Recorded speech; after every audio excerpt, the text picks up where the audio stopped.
एक वृत्त के चतुर्थांश का क्षेत्रफल ज्ञात कीजिए जिसकी परिधि कितना सेंटीमीटर है जी? 22 सेंटीमीटर।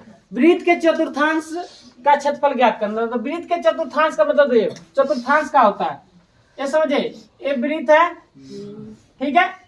वृत्त के ये 4 भागों में बांट दिए जी सर। ठीक है। कितने भाग में बांट दिए? 4 भाग हुआ। Yes sir. तो बताइए वृत्त के 4 भाग में बांट दिए, ठीक है। पहला भाग, दूसरा भाग, तीसरा भाग, चौथा भाग ना। तो बताइए वृत्त का चतुर्थांश का मतलब होता है वृत्त का चौथा भाग। वृत्त का चौथा भाग देखिए ये होगा चौथा भाग, बोले वृत्त के चौथा भाग है। बात समझ में आ रहा है? तो इसका हमें क्या निकलना है? क्षेत्रफल। इसी का क्या निकलना है? क्षेत्रफल। अभी आपको समझाया कि 4 भाग में बांट दिए, ठीक। वृत्त चतुर्थांश का, चतुर्थांश मतलब इस भाग का क्षेत्रफल। बात समझ में आया? तो अब बताइए वृत्त के चतुर्थांश में जो कोण बनता है ना, याद रखना कितना डिग्री के? 90 डिग्री के। वृत्त के चतुर्थांश में जो कोण बनता है कितना डिग्री बनता है? 90। याद रखना, क्योंकि अभी हम यहाँ किए थे कि यहाँ 4 भाग बांटे थे। जैसे मान लीजिए वृत्त है, इसको ऐसे 4 भाग बांट दिए, तो मान ये 90 होगा, ये 90 होगा, ये भी 90 होगा, 90। तो वृत्त के कितना डिग्री कोण? 90 4 बार होगा तो 9 चुका 36, 360 नहीं हो जाएगा? बात समझ में आ गया? तो हमें वृत्त के चतुर्थांश का कोण पता चल गया। चला कि नहीं?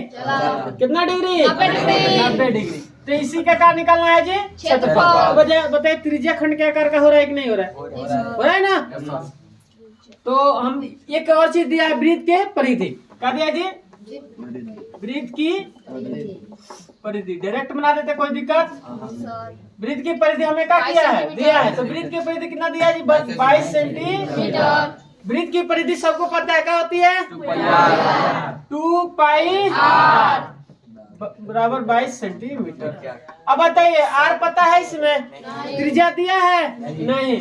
अब बताइए 2 पाई का मान 22/7 गुणे r पता नहीं है, 22 सेंटीमीटर।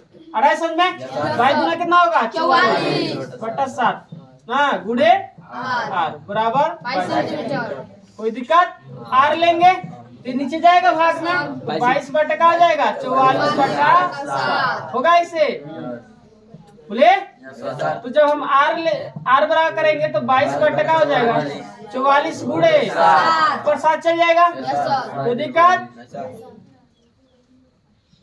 22 दूना r बराबर कितना हो गया? 7/2। त्रिज्या में कितना आ गया? 7/2 सेंटीमीटर। कोई दिक्कत इसमें किसी को नहीं ना? तो देखिए यहाँ जो हम कोण देख रहे हैं, कोण मतलब जो थीटा से शुरू करें, कोण कितना डिग्री है? त्रिज्या हमें पता चल गया। आर कितना है जी? 7/2 सेंटीमीटर। कोई दिक्कत? तो देखिए त्रिज्या खंड का आकार क्या हो रहा है? तो हम लिख सकते, यहाँ लिखेंगे अरे जी त्रिज्या खंड का क्षेत्रफल लिख सकते हैं, या आप ऐसे लिख सकते हैं वृत्त के चतुर्थांश का क्षेत्रफल, वैसे भी लिख सकते हैं, कोई दिक्कत नहीं है। बात समझिए, वृत्त के चतुर्थांश का क्षेत्रफल भी लिख सकते हैं या त्रिज्या खंड का क्षेत्रफल। बात समझ में आ रहा है? तो त्रिज्या खंड का क्षेत्रफल, त्रिज्या खंड का क्षेत्रफल क्या होता है? थीटा बटा पाई r। अब बताइए थीटा का मान, थीटा का मान 90 है ना। अब पाई कितना आ जाए? 360 गुड़े पाई का मान गुड़े r कितना है? इसका स्क्वायर करेंगे, देखिए ये 9 चौका 36 कट गया, 2 दूना 4, 11 दूना नहीं आएगा। चलिए तो यहाँ बना देते हैं। अब बताइए 11 बच गया ऊपर, 7 दूना 14, तो 11 बटे कितना हो गया जी?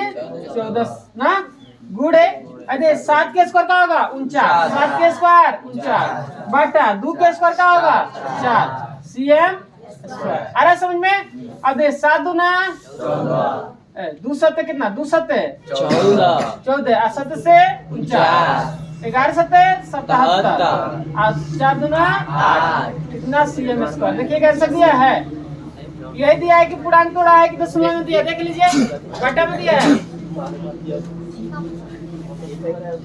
आ गया आंसर, बटा में दिया 77/8 cm स्क्वायर। सही है।